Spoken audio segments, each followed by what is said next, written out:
इतना नहीं सपोर्ट करेगा आपको कि भाई हाँ ठीक है जब तक चाहिए तब तक, नहीं ऐसा नहीं होता है। आपको मैक्सिमम वो 15 डेज टू 1 मंथ आपको सहेगा, उसके बाद में कैसा ना कि उनकी भी तकलीफें बढ़ने लगती है। हेलो फ्रेंड्स, मैं हूं इम्तियाज़। अभी हम लोग लास्ट वीडियो के कंटिन्यूएशन में बात करेंगे कि कैसे आपको वहाँ जाके सेटल होना है अगर आपको कंपनी यहाँ पर हायर करती है, या फिर किस तरह से आपको ये बात करना है एकोमोडेशन को लेके अगर कंपनी आपको यहाँ पर हायर करती है तो। ठीक है, तो सबसे पहले मैं अपना सेटलमेंट के बारे में बताऊंगा कि मैं कैसे सेटल हुआ था। तो जब हम लोग यहाँ पे इंटरव्यू के लिए गए थे, मैं आपको बताया था लास्ट वीडियो में ही कि हम लोग से फॉर्म वॉर्म सब जो भी ज़रूरत की चीज़ें जो भी चाहिए था, मतलब वीज़ा के लिए, एकोमोडेशन के लिए, उन सब के लिए साइन वाइन करना पड़ा था। तो हम लोग ने वो किया। उस पे एक पॉइंट था कि एकोमोडेशन आपको कंपनी देगी। अगर कंपनी का एकोमोडेशन चाहिए तो आपको 2500 दिरहम मिलेगा, मगर अगर आपको कंपनी का एकोमोडेशन नहीं चाहिए, आप खुद का एकोमोडेशन लेके रह सकते हैं वहाँ पे, तो आपको 3000 दिरहम मिलेगा। ये उनकी बात थी एज अ नॉन फार्मासिस्ट। अगर मैं फार्मासिस्ट के तौर पे जाता तो उन लोगों को मिलते 4000 with my accommodation and 4500 without the accommodation. अभी फिलहाल की जो हालात चल रही है वो बहुत फिलहाल में ख़राब चल रही है। आज तो फिलहाल में जो दिशा है आज बहुत ख़राब चल रहा है। आज का हाल ये है कि आज जो एक्सपीरियंस फार्मासिस्ट है, ठीक है, उसको ही आज 4000 to 5000 के बीच में काम करना पड़ रहा है। ठीक है, मैं जब गया था तब इन लोगों ने 4000 4500 दे रहे थे, और जैसे प्रमोशन होता वैसे आपको 5 साढ़े 5000 रुपये तक दे रहे थे इन लोग। ठीक है, तो आपको जो सैलरी बेसिस है इस पे डिवाइड किया जाएगा। तो मेरे हिसाब से अगर आपको यहाँ पे अगर कंपनी हायर कर रही है तो मेरे हिसाब से आप अगर कंपनी का एकोमोडेशन लेकर जा रहे हैं तो बहुत ही अच्छा ऑप्शन है, क्योंकि समझ लीजिए आपसे वो सिर्फ 500 रुपीज़ ही एक्स्ट्रा चार्ज कर रहे हैं, जिसमें आपको एकोमोडेशन मिल जाएगा। ऐसा नहीं कि आपको वहाँ जाके 500 दिरहम में आपको एकोमोडेशन नहीं मिलेगा, बट कैसा कि आपको ढूंढना पड़ेगा। जैसे आप वहाँ पर जाते हो, मैं अभी अपनी बात करता हूँ, जैसे मैं वहाँ पर गया, ठीक है, ऑन 2500, तो उनके बंदे लोग आए मुझे लेने के लिए। आने के बाद में फिर उन लोग मुझे अपने एकोमोडेशन पे लेकर गए, ठीक है, जो अल-मुराकाबाद पे था। हम लोग वहाँ पे गए, वहाँ पे रहे, जो भी था, मतलब मुझको तो पहले के 1-2-3 महीने कैसे निकल गए मुझको पता भी नहीं चला। ऐसा था कि मतलब मेरे साथ हो क्या रहा है। सुबह उठता था, जॉब पे जाता था, आता था, मतलब कभी मैं ऐसा रहा नहीं एक्चुअली। मतलब मैं पहले भी रह चुका बाहर पुणे में, ठीक है, बट इसका मैं सिर्फ एज अ स्कूलिंग करने के लिए, जैसे कॉलेज पढ़ा हूँ मैं, तो मैं कॉलेज के लिए ही सिर्फ वहाँ पे रहा हूँ। उसमें क्या होता था, नाश्ता में खुद बना लेता था, दोपहर का खाना तो आके हम लोग को, मतलब हमारी जो मेड रहती तो आके बना के रेडी रखी थी, हम लोग को सिर्फ आके खाना रहता था, कपड़े वपड़े धुले हुए रहते थे। उसके बाद में शाम को आओ, नाश्ता वाश्ता करो, रात को खाना ना बना हुआ रहता था, फिर आके खा लो। बट जब मैं दुबई गया वो केस बिल्कुल भी नहीं था। उसमें ये प्रॉब्लम था कि नाश्ता, खाना, कपड़ा, फिर रात का खाना, फिर शाम का नाश्ता, ये सब आपको अकेले ही करना है। आपके लिए कोई भी नहीं करके देगा। या तो आपके फ्रेंड्स इतने अच्छे हो जाए जो आपके लिए, जो अगर वो आपसे पहले आते हैं तो आपके लिए खाना बना के रखे, या तो फिर आप अगर पहले आ रहे हैं तो आप अपने लिए उस हिसाब से खाना बना लीजिए। ऐसा है। तो फिलहाल में आप अगर फर्स्ट टाइम अगर जा रहे हैं और कंपनी के थ्रू जा रहे हैं, ठीक है, मतलब अगर कंपनी आपका इंटरव्यू लेने आ रही है और आपका कोई भी नहीं है इन दुबई, ठीक है, तो सबसे बेस्ट ऑप्शन यही रहेगा कि आप कंपनी का एकोमोडेशन चुनें।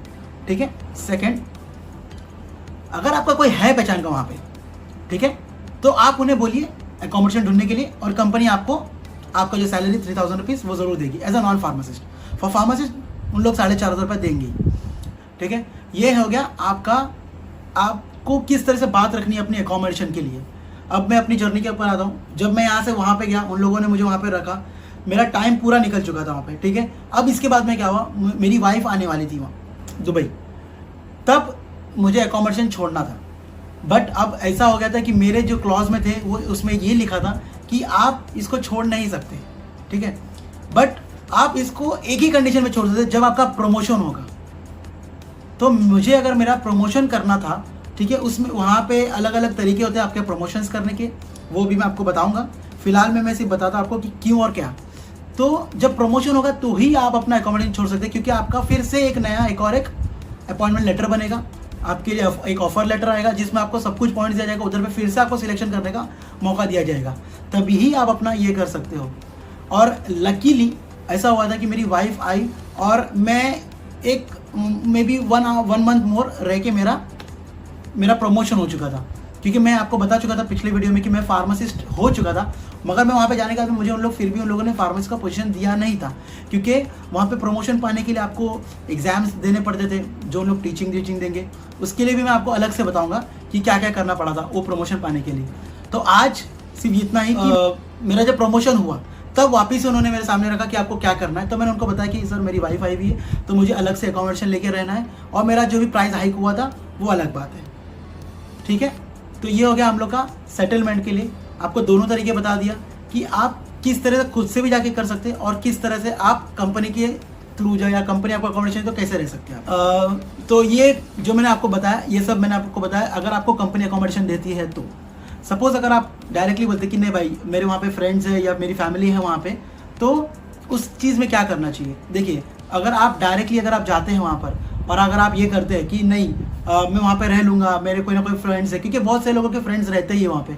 अगर मैं साउथ इंडिया की बात करूँ तो वहाँ पे तो हर एक बंदे का कोई ना कोई फ्रेंड रहता ही रहता है वहाँ पे, पर फिर भी उन लोग अकोमोडेशन ही ये करते हैं। अभी ऊपर नॉर्थ की बात करते हैं अगर, तो मोस्टली हम लोगों के साथ आदत होती है कि हम लोग अपने फ्रेंड्स लोगों के साथ में या फिर मैं जिससे कंफर्टेबल हूँ उसके साथ में ही रहना पसंद करते हैं। तो एक बात बता दूँ मैं आपको कि आपका जो रेंज है ऑलमोस्ट 600 to 750 दिरहम तक आपका जा सकता है पर बेड के हिसाब से, ठीक है।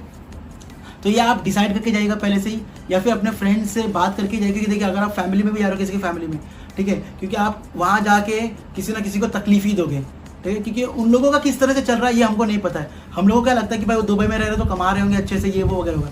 देखिए आपको कोई भी सपोर्ट करेगा, ठीक है, बट इतना नहीं सपोर्ट करेगा आपको कि भाई हाँ ठीक है जब तक चाहिए तब तक, नहीं ऐसा नहीं होता है। आपको मैक्सिमम वो 15 days to 1 month आपको सहेगा, उसके बाद में कैसा ना कि उनकी भी तकलीफें बढ़ने लगती है। तो ये आपकी जिम्मेदारी है कि आप हाँ ठीक, अगर उनके कंडीशंस अच्छे हैं तो वेल एंड गुड, बहुत अच्छी बात है, कोई प्रॉब्लम नहीं है, बट आप भी देख के जाइए कि आप उनकी कंडीशंस कैसी है, वहाँ पे जाके आपको पता चल जाएगा। तो मैं आपको यही बोलूँगा कि आप अपना रहिए अलग से, जहाँ पे आपका बेड प्राइस 600 to 750 तक आता है। हाँ मगर उसमें कहता है आप अपने खुद के फ्रेंड्स चुन सकते हो कि आपको किसके साथ रहना है, कैसा रहना है और वगैरह वगैरह, ये सब बातें हैं। ये बात हो गई जब आपको कंपनी यहाँ से हायर करती है। तो अब बात करते हैं जो वॉक-इन्स जाते हैं डायरेक्टली, यानी कि जो विजिट वीज़ा पे गए हुए हैं। अगर विजिट वीज़ा पे आप गए हैं तो आपको पहले से ही पता होना चाहिए कि आपको सबसे पहले वीज़ा का खर्चा लगने वाला है। सेकेंडली आपको इस बात का पता रखना है कि 3 महीना आपको इंटरव्यू देने के लिए जाना ही, आपको जॉब नहीं लगनी है।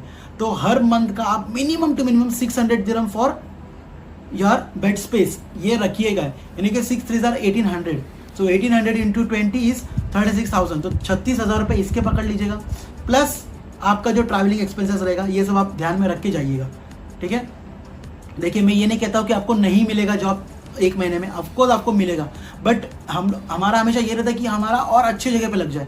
अगर आपको कहीं जॉब मिला है फर्स्ट मंथ में ही तो आप और भी जॉब के लिए ट्राई कीजिए, ठीक है। ये नहीं कि भाई आप अपना ये कर लिया, हाँ भाई मेरा हो गया पहले महीने में और आपको कम सैलरी। देखिए जब आप को मल्टी चेन्स में जब आपको नहीं मिलेगा जॉब तो आप लोग क्या करोगे, जहाँ पे सिंगल फार्मेसीज होगी आप वहीं पे जॉब ज्वाइन कर जाओगे। पर प्रॉब्लम यहाँ होता है सिंगल फार्मेसीज में ज्वाइन करना है कि आपको पहले तो सैलरी कम मिलेगी, दूसरा प्रॉब्लम ये रहेगा आपका प्रमोशन कोई स्कोप नहीं होता है कि भाई आपकी सैलरी कब बढ़ेगी, ठीक है। उसके बाद में थर्ड रहता है कि सैलरी का जो रहता है ना, इधर पे प्रॉब्लम हमेशा ये रहता है कि आपकी सैलरी में हमेशा एक प्रॉब्लम रहेगा कि आपको शायद नेक्स्ट मंथ मिले नहीं मिले, या फिर जब सैलरी मिलेगी तो 15 दिन बाद शायद डिले मिलेगी। क्योंकि देखिए हम लोग जब बाहर कहीं जाते हैं तो हम लोगों को पता है कि भाई 1 तारीख से लेकर 10 तारीख के बीच में हमको ये उसका रेंट देना है। कभी कभी हमारे जो बॉस रहते हैं उनके पास सैलरी देने का पैसा नहीं रह सकता है, तो आपको क्या बोलेगा भाई 15 दिन एक्सटेंड कर लो, 10 दिन एक्सटेंड कर लो। कभी कभी तो ऐसा भी होता है कि आपको नेक्स्ट मंथ में दिया जाएगा वो महीने का पैसा, ठीक है। मेरा एक फ्रेंड है जिसका मैं नाम नहीं लेना चाहता हूँ, उसके साथ में बेचारे का में यही प्रॉब्लम है, बट अब वो एडजस्ट हो चुका है उस चीज़ को, ठीक है, वो अभी एडजस्ट हो चुका है तो उसके बारे में बात नहीं करते। बट एज अ न्यू कमर उसके लिए चलो मैं था वहाँ पे तो हम लोग ने कैसे कैसे हैंडल कर लिए, पर आप अपना ये समझ के जाइए कि भाई मेरा वहाँ पे जो देख रेख करना है वो मुझे ही खुद का करना है, ठीक है। तो ये बात ध्यान में रखिए। और जॉब्स जब भी आप ढूंढते हो तो अपने लिए हमेशा बेस्ट सोचिएगा। जब भी आप बेस्ट सोचेंगे तो ही आपको बेस्ट मिलेगा।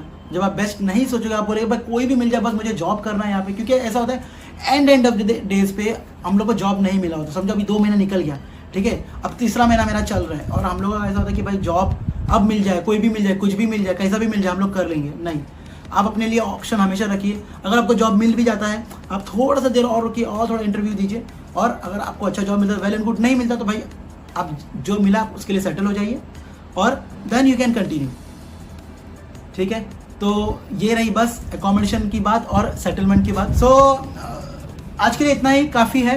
मैं नेक्स्ट वीडियो में आपको ये बताऊंगा कि आप अपने आप को नेक्स्ट लेवल पे प्रमोट कैसे कर सकते हैं। देखिए मैं जो भी बात करूंगा आपसे मैं इसी को लेके चलूंगा कि आप एक चेन फार्मेसी में काम कर रहे हैं, ठीक है, तो आप अपने आप को कैसे प्रमोट कर सकते, यानी कि आपका प्रमोशन कैसे हो सकता है वहाँ पर, ये मैं आपको बताऊंगा नेक्स्ट वीडियो में। Till then bye.